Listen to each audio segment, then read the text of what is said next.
Hello, today I'm going to talk about my fourth album review, and today is Relayer by Yes, which I mentioned in my underrated prog albums video, 10 underrated prog albums. I actually listened to the album yesterday, so I'm going to review it. Released in 1974, it's Yes's 7th studio album. And the only album that features this lineup. It has Alan White on drums, John Anderson on vocals, Steve Howe guitars, and Chris Squire on bass, but it also has Patrick Moraz on keyboards, and this was the only album that Patrick Moraz played with Yes. It was the only Yes album he did. He did a few Moody Blues albums in the 80s, but this is the only one he did with Yes. So it's sort of a forgotten album. People remember Fragile for being their breakthrough. People remember Close to the Edge as their masterpiece. People remember Tales from Topographic Oceans as being the what is often referred to as overambitious, sort of slightly psychedelic concept album that was just 4 20-minute songs in a row. And there's a certain other progressive rock band that I think did a far better album that was just 4 20-minute songs. Soft Machine, I think their album Third, it's a lot better than Tales from Topographic Oceans. So Tales from Topographic Oceans, I do agree, does have its problems. It's not consistently brilliant from start to finish. But then there's Relayer, and people sort of don't really remember this for anything in particular. Like I said, it is a sort of forgotten album because then people instantly think of Going for the One, which was the album after this, when they had a wee bit of a hiatus. Then they got back together. Rick Wakeman came back, and they released Going for the One in 1977. But this one's sort of the last of the really early Yes, or the early Yes, I guess, not really early. And it was sort of a comeback from Tales from Topographic Oceans, because they sort of rode a wave of success from the Yes album Fragile, then Close to the Edge, and then Tales from Topographic Oceans sort of stumped them a wee bit. But then I think they came back with Relayer in the same song, 3-track format that Close to the Edge had. Probably because they maybe wanted to tone it back a wee bit, doing 2 albums in a row that were just 20-minute songs, 4 20-minute songs would have been a bit over the top. So, yeah, so that came Relayer. 3 songs, same as Close to the Edge. The first side is taken up by an entire song, or the entire first side is taken up by one song, and then the second side is 2 songs. And the songs are The Gates of Delirium is on the first side, and then you've got Sound Chaser and To Be Over on the second side. First I'm going to talk about The Gates of Delirium. The Gates of Delirium is one of my absolute favourite prog rock sidelong epics. I think it's absolutely fantastic, and I think I mentioned this before. I'd say it's just as good as Close to the Edge, but in different ways. And an instant thing that makes this album better than Tales from Topographic Oceans is the fact that this album only has 1 sidelong epic, while Tales from Topographic Oceans had 4. But The Gates of Delirium, I'd say, is better than all 4 of those. So, you know, when I first listened to Tales from Topographic Oceans, I don't think I'd listened to Relayer straight through yet, but I'd heard Close to the Edge. And when I was listening to Tales from Topographic Oceans, I was expecting 4 Close to the Edges in a row, which was probably a wee bit, I hyped it a wee bit for myself, set myself up for a letdown there a bit. But after Tales from Topographic Oceans is an album that after listening to it about half a dozen times, you should get into it. But it does take a few times, so if you ever listen to Tales from Topographic Oceans, it is a bit of a chore to listen to from start to finish the first couple of times. And it's not an album I'd listen to from start to finish that regularly anyway. I would listen to certain songs individually, but not here to talk about Tales from Topographic Oceans. We're here to talk about The Gates of Delirium. The Gates of Delirium definitely shows a continuation of the sort of build of sound from Tales from Topographic Oceans. Close to the Edge it's more sort of what's the word? Inherently progressive in that it's sort of what you think of when you think of prog rock. While the Gates of Delirium has more psychedelic elements to it. It's got more loud noises crashing, more wee wee wee sort of noises going up and down. It's got more sort of keyboard going on, and I'm making weird noises, but that's what it sounds like. It has got more. Patrick Moraz does have more of a psychedelic keyboard sound going on than Rick Wakeman did. His was a bit more classical. Patrick Moraz does like to go all over the place, and it does have a very electronic sound, the keyboard, as opposed to the more organ sound that Rick Wakeman used. I almost said Hugh Banton for a second there as well. I was thinking about Hugh Banton. So the Gates of Delirium, I think I should be able to tell exactly. According to the vinyl, it's 21 minutes and 55 seconds. And like Close to the Edge, it does not let up at all. Different song structure. Close to the Edge, you'd have Close to the Edge is sort of in 3/3. You get the opening third that's like fast paced, heavy going, sort of sets the song up. You get the middle section, I Get Up, I Get Down part, which is the slow part, and then the sort of grand finale of the final third, which is fast paced again. With the Gates of Delirium, the first third is again sort of setting it up. It's fast paced, but it's sort of setting the song up. The second third is absolute chaos, and that's what I mean by it's more psychedelic. It is pure chaos round about the 10-minute mark, I think, to about the 15-minute mark, round about maybe the 16-minute mark. It's just absolute nuts. It's crazy. Not quite Van der Graaf Generator levels. It's not dark. It never reaches dark, but it's upliftingly crazy, and I absolutely love it. It's an anti-war song, which I actually guessed. John Anderson, more specifically, has very, very strange lyrics, and he sort of... I know the guy took a lot of drugs in the back in the day. He smoked a lot of weed, and I'm sure he took some acid. He used to just sort of let the creativity flow, just sort of write whatever he felt at the time, and that's great. And one of the things of that is his lyrics are very strange. It's difficult to get an idea of quite exactly what the song's about. But the Gates of Delirium, I'd say, it is quite obvious that the song's anti-war if you listen to it. So I guessed it was an anti-war song before I actually found it out for a fact that it is an anti-war song. But it's just an absolutely fantastic track.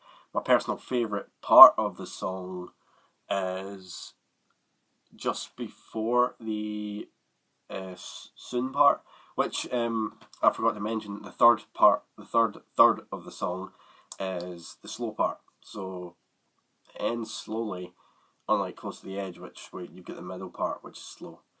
The Gates of Delirium gets faster and faster and faster and crazier and crazier and crazier, and then slow ending to sort of give you a breather, sort of let you feel it, which is really good. It certainly works that way. Close to the Edge works with the slow part in the middle. Gates of Delirium would not. It works with the slow part at the end, and the crazy part in the middle. Well, Close to the Edge, the sort of crazy part's more towards the end of the song. And I'd say at the beginning, right at the beginning, it's pretty mental, Close to the Edge. But my favourite part of the song is the instrumental part. After you get that drum fill, after the that part, and the drums go do do do, and it goes it goes up the scale, and it repeats. That plays about 3 times. Patrick Moraz does it 3 times on the keyboard, and then Steve Howe does it twice. I don't think he does it on the guitar. It's this other instrument. But he's plucking these strings. It sounds like guitar though, but I've seen him do it live, and he's definitely not using a guitar. Something similar to it. That's my favourite part of the song. Is sheer power and sheer raw energy. That part of the song it's like such a build up. You've got all the crazy stuff going on, and then it just builds up to this, and it's this absolute explosion of energy, power, raw emotion, and I absolutely love it. And then it slows down, and then you've got the soon part, which is like, you finally get a breather after the absolute chaos that is the song, the rest of the song, especially near the middle. But that's my favourite part. I feel like, I think it's about the 14.5 minute mark. I feel like it's all building up to that, and then it happens, and then the rest of the song sort of lets you feel the ending of it, the slow part near the end. So that's the Gates of Delirium, one of my absolute favourite prog rock songs. Absolutely fantastic. Very underrated Yes song as well. Probably just as good as Close to the Edge in different ways. And I haven't mentioned the album cover. I think these are supposed to be mushrooms. Roger Dean, I think it's Roger Dean, that's his name, yeah. He did all the artwork back in the day. Didn't have a really cool picture on the gate, in the inside gatefold, like Close to the Edge did. But I think these are supposed to be mushrooms. They kind of look like they're made out of ice and rock. Mushroom buildings. I think it fits the music though. I think it's like sort of snowy, sort of icy. That's the way I think of it. Though it might just be rock, I think of it as ice, and the Gates of Delirium does sort of make me think of ice and cold weather, things like that. Well, Tales from Topographic Oceans does make me think of the oceans and the water. Close to the Edge reminds me of water as well, but more tropical, more beautiful water, like in the Inside Gatefold.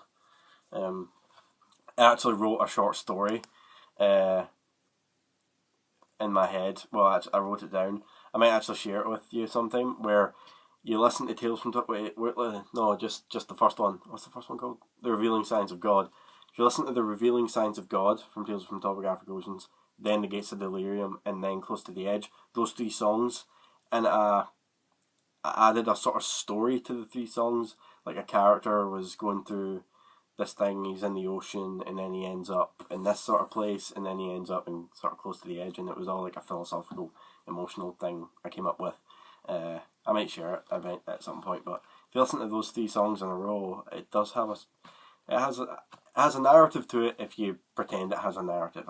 I made up a narrative, just having some fun with it, just being creative. Now, it's like 13 minutes into the video, we're going to talk about the second side.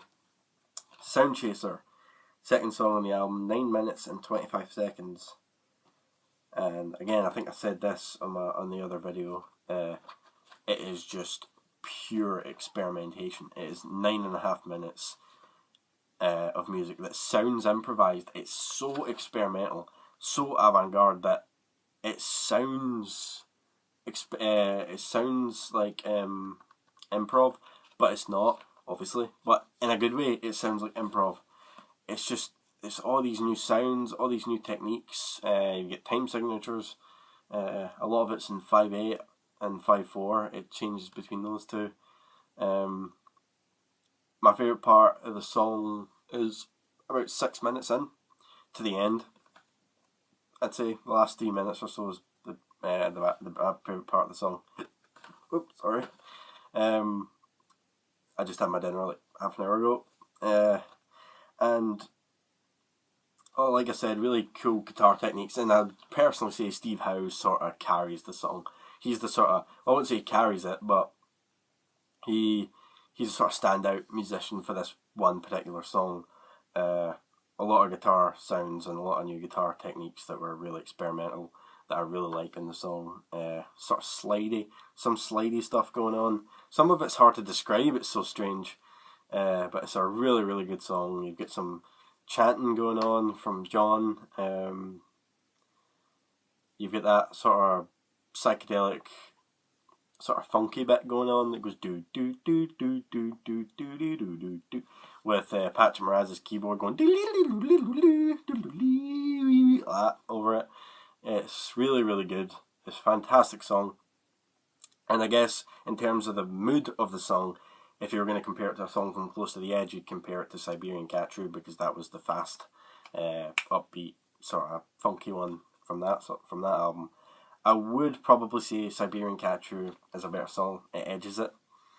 But Sound Chaser is, again, a very underrated Yes song. It's really, really good. And it sort of, for me, cements it in being my second favourite Yes album. This is actually my second favourite Yes album behind Close to the Edge.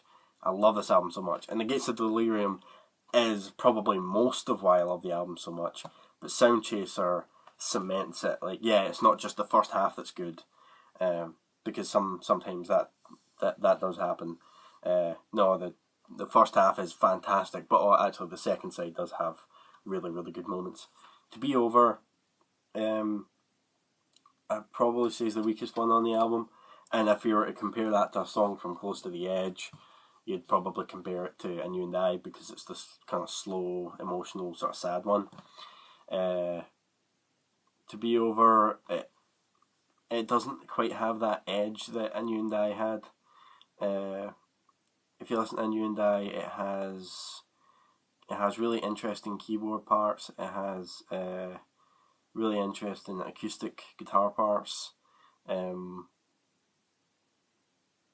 it's just a really, really, really good song that really fits in with the album. But To Be Over, I'm not saying they shouldn't have done a slow one.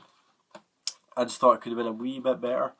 It's not too interesting. There's not too much going on that's new, unlike with the first two songs on the album. And I don't mean to say that the album sort of falls flat at the end. It is a really good song. I do like To Be Over. Just, while Close to the Edge, all three songs are brilliant. I sort of feel like The Gates of Delirium, Relayer, the first two are brilliant, and then the last one's not quite as good. Though I would say Close to the Edge is a lot better than the second two songs on Close to the Edge. But they're all brilliant. Close to the Edge is just so good that it's going to make pretty much anything look not as good next to it, even though it is brilliant. So that's pretty much Relayer. It's a fantastic, underrated album that goes all over the place at times. And To Be Over, you know, to be honest, the fact that it doesn't go in too many directions, it's not quite as interesting as previous songs. Maybe that's a good thing, because The Gates of Delirium and Sound Chaser is like, you barely get a pause for breath. Like I said, The Gates of Delirium is absolute chaos at parts. Apart from the end, the sort of last 6 minutes or so. Then Sound Chaser is just 9.5 minutes of absolute chaos again. And you've sort of got a pause for breath at the end, sort of a nice wee, well, I say nice wee one, it's 9 minutes, it's a 9-minute song. So maybe that's my problem with it. Maybe they could have done 2 songs instead of 1. Maybe To Be Over could have been shorter, and then maybe another one. Maybe that's my problem. I think To Be Over is a wee bit long. Yeah, I'd say that is a wee bit long. Sound Chaser's exactly as long as it should be. The Gates of Delirium's exactly as long as it should be. To Be Over maybe lasts a couple of minutes too long, and maybe they should have had another song in the album. But like I said, it's a nice song to end with after the absolute craziness that's the first 2 songs on the album. Underrated, fantastic, full of energy, full of emotion. One of my absolute favourite prog rock albums, and one of the most underrated. A second favourite Yes album, definitely behind Close to the Edge. I'm a big fan of the dead long tracks, and the absolute sheer experimentation of this album makes it one that every prog rock band should listen to. Definitely one that shouldn't be overlooked. It should be right up there with all the best of them. I personally think it is. Absolutely love Relayer. 1974, just before their hiatus, where they came back with Going for the One, which I'm sure I will also review at one point, because I can't wait to talk about Awaken, because that's such a good song. But here's Relayer. This was Relayer, and I hope you enjoyed my review. I hope I expressed thoroughly my how much I love the album and my emotional feelings towards it. And this video is actually going to last less than 20 minutes. Look at that. So yeah, here's Relayer. Gates of Delirium, Sound Chaser, then To Be Over. Thanks for watching.